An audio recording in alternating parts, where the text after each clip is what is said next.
Hey guys, welcome back to my channel, and today I want to give you guys an update on my vegetarian diet and my thoughts on the controversial documentary What the Hell. I have a lot of opinions, a lot of things that I want to share. So back in October I decided that I wanted to be a vegetarian. That was a long time coming. It was a long time coming, but it was an overnight decision that I made. And I made a whole video explaining why and how like 1 month into the process was going. So if you want to watch that video, I will have it linked down below. Said that I would give myself a little bit of like leniency during the holidays. I didn't want to miss out on any of that, so I gave myself a little bit of flexibility there. At first, being vegetarian was awesome. I was losing weight, my skin looked amazing, everything was good. And then the holidays came. Holidays come around, I'm eating meat, I'm enjoying myself, everything is beautiful. And then the holidays passed and I did not stop eating meat. So I transitioned from being like 80% vegetarian to being like 20% vegetarian. So most of my meals were meat-based, and I was struggling to find foods that I could keep in the house for long periods of time. I was getting bored with the food that I was eating. I was getting tempted by the fact that everyone in my house eats meat. I work in retail, and so if I get hungry at work, there are no vegetarian options in the food court for me to eat. And just finding the motivation to do that transition again was so hard. It took me a few months to really like get back into the gear of things. The catalyst for that was watching What the Hell, but we'll get to that. I found myself going through phases where I wasn't eating. Like I wasn't starving myself, but I would literally have like a smoothie in the morning and that would be it.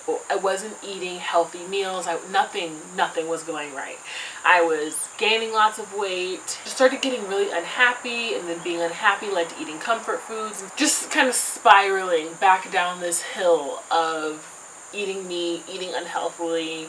Around like mid-June, I decided to really start taking my diet seriously again, stop making excuses for myself, stop giving myself so much flexibility, and force myself to do the shit I said I was going to do and that I want to do, which is be a vegetarian. And it was going well. It was going well. Still allowing little bits of meat here and there because I didn't want to shock myself into a crazy transition, even though it worked the first time. But I was in a different mental space the second time around than I was in October, so I didn't feel like just going cold turkey was the way to go. I did watch What the Hell, and it just kind of reminded me of all the reasons why I wanted to go vegetarian in the first place. It reminded me of the bigger picture of what I wanted for my body and for the planet and for animals. And so now that I'm getting ready to move and I'm going to be living with girls that are a little bit more like eco-conscious, diet-conscious, my environment is getting ready to change from one that is very meat focused and not so diet and health and wellness focused. Not being surrounded by so much temptation is going to make this so much easier. I am retransitioning back to vegetarian, trying to really stick to my guns, trying to remember why I started, what my long-term goals are for my health and for the world. Yeah, trying to be creative with my meals so that I don't get bored and stuck in a rut. And I did notice that a month or so ago I filmed a video where it was like a what I eat in a day with all vegetarian meals, and filming that made it fun for me to eat vegetarian. Having a reason to document what I'm eating makes it fun. So that's why I'm gonna start putting my meals on Instagram more, filming more what I eat in a day videos, because it holds me accountable and it makes it fun. So yeah, that's that as far as being a vegetarian and what's up with that. And now on to What the Hell. I have good opinions and I have bad opinions, and I need to rehydrate before we dive into this, okay? What the Hell is a documentary that's on Netflix. Everyone and their mother has been talking about it. If you haven't heard of it, you probably live under a rock, or like don't have a TV or internet or anything. And it's another one of those documentaries that explains why we should be vegan, vegetarian. In my first vegetarian video, I listed all the documentaries that I've watched over a period of years, and I've watched them all multiple times, that have explained why I decided to go vegetarian. Disclaimer, I did not make my decision based solely off of documentaries. I did a lot of independent research. I spoke to people who are vegetarians and vegans.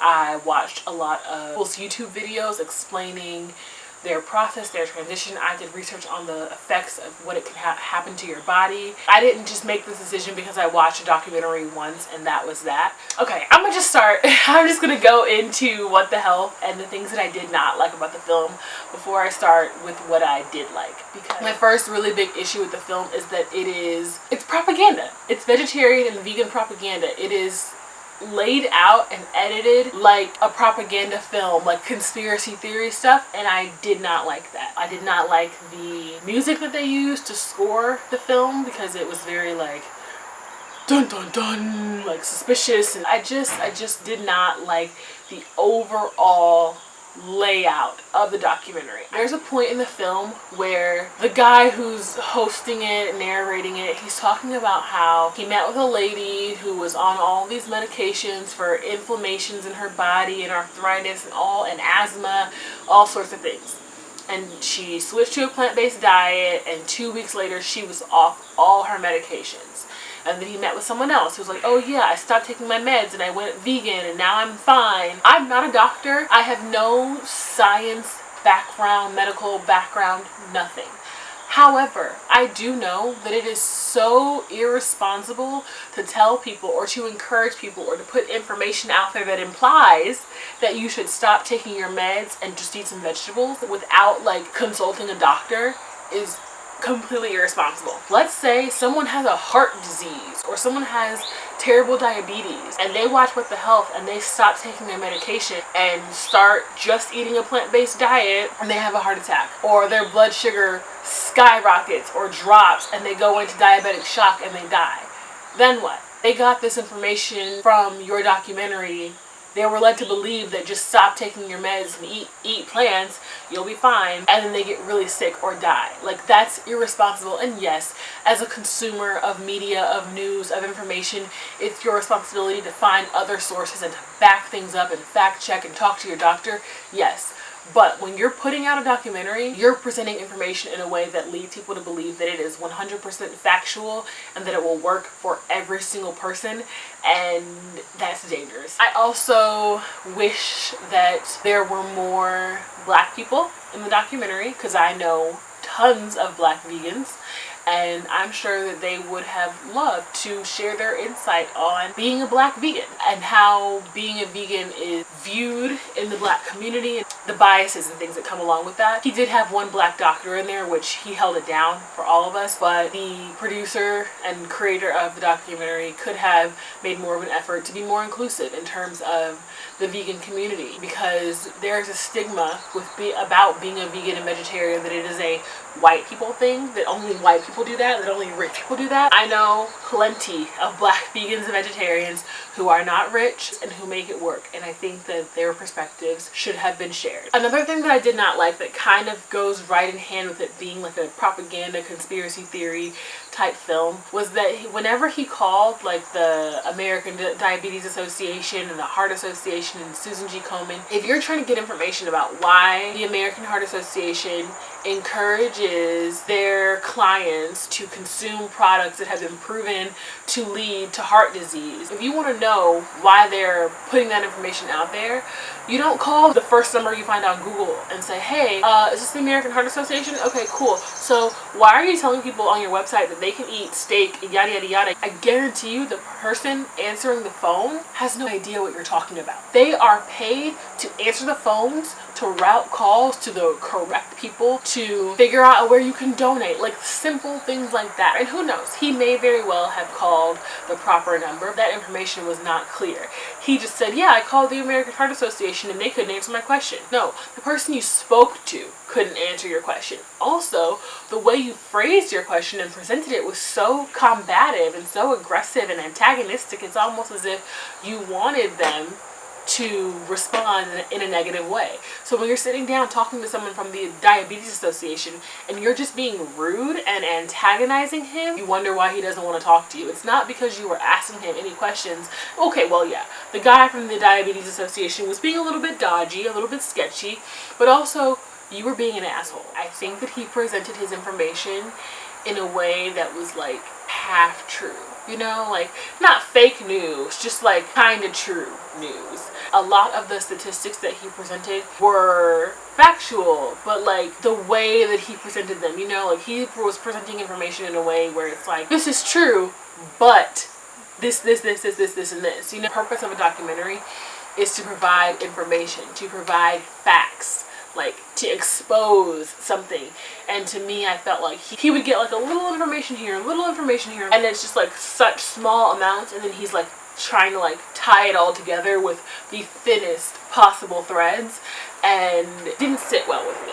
On to the good things that I enjoyed about this documentary. I obviously enjoyed the fact that he had the black doctor in there to talk about how the US government knows that it is kind of corralling black people into areas that don't have access to healthy foods and to fresh foods, and then within that corral just like dropping bombs of super unhealthy food that they know is going to make us sick. Like they know that they're making us sick. I thought that was great because the other documentaries did not touch on that. And that's not a lie. That's not a conspiracy theory. That's a factual truth. Like when you are, you know what? No, that's another video. I also loved that he broke down the relationship between these big, major health corporations, the Diabetes Association, the Heart Association, cancer foundations, all these foundations that are marketed to make you believe that they are helping us. He broke down where they get their funding from, who they fund. What the hell is the American Heart Association doing funding Pizza Hut or Domino's or Taco Bell? Like, if you're trying to help us as Americans develop healthy hearts, why would you fund a corporation that feeds us shit that clogs our arteries and our hearts? What? Why would you, as the Diabetes Association, fund a corporation, a business that makes us fat? Fat leads to diabetes. What? Someone tell me why. At the risk of sounding like a conspiracy theorist, they know what they're doing to us. They know that they are making us fat and sick and taking our money for it. If you did not ever believe that the government and these big corporations and big pharma and agribusiness are all in it together to take out our money and make us fat and sick and take more of our money, this documentary broke that down so clean. Like, if you don't believe it at this point, you just don't want to believe it. Oh, the health and fitness. Another big myth about being a vegetarian or a vegan is that you're not going to get enough protein, which is a lie. And they had a cute little diagram to show you that it's a lie. Because, okay, cows are full of protein, chicken is full of protein, great, cool. Where, like, they're not just born with, like, protein running through their vein. Well, they are, but, like, where do you think the cows are getting the protein? Cows aren't eating cows to get protein. Cows are eating grass. And the grass, there's like a chemical in the grass. I don't remember what it's called. The chemical in the grass that the cows are eating, they eat it, they digest it, it becomes another chemical in their bodies, which goes into their muscles and becomes protein. And when you kill a cow and slaughter it and cut it up and all that shit, and it goes to the store, what are you eating? You're eating the cow muscle. You're just eating the chemicals that were in the grass that have integrated into their muscles. That's it. So by not eating animals, you're still gonna get just as much protein by just fucking eating the plants. It's right there. You're just eating the original source of the protein. Like, I never had it broken down to me in that way before I saw this documentary. I thought I'm gonna have a protein powder because I'm not gonna get enough protein. That's a lie. It's not true. Also, the fact, like, oh, if you're a vegan or vegetarian, you can't get gained, you can't be like strong and in the gym. Lies. Bullshit. When I was eating like fully 100% vegetarian, I was so like energized and active in the gym. It was insane. Started eating meat again, oh, felt like a potato. Also, they talked about how like there's no such thing as being protein deficient. It's literally impossible. You need to eat more fiber. Like, eat more fiber. You need to poop more. Overall, I think there were small gems of greatness in this documentary. There were some parts of this documentary that were like phenomenal, on point, hit the nail on the head, but for the most part, I feel like it was a lot of propaganda. It was formatted in a way to scare people and sort of shame people into becoming a vegan or becoming a vegetarian. Overall, I think that it could have been executed a little bit better, and I think that there's a lot of other information out there in the world on Netflix that you can watch to get a more holistic, well-rounded, better informed view on becoming a vegetarian, becoming a vegan, how it will impact the environment, the economy, our bodies, all that stuff. While I would encourage people to watch the documentary, I would just say take it with a grain of salt, do your own research, speak to a doctor, watch other documentaries as well to kind of like balance out some of the half-truths and propaganda that is in this documentary. I will definitely have the link to my previous vegetarian video and like my vegetarian what I eat in a day videos linked down below if you want to watch those. And if you want to see more what I eat in a day videos, more updates on my vegetarian transition, give me a thumbs up. And that's going to be it for today. I will see you guys in the next video. Tomorrow? I should film another video tomorrow. About what? Okay. About me. About you. What do you want it to be about? My gymnastics. Okay, we can do that. How do you feel about me being a vegetarian? Why? Yeah. Because why? You don't like that I eat vegetables? Vegetables are good for you.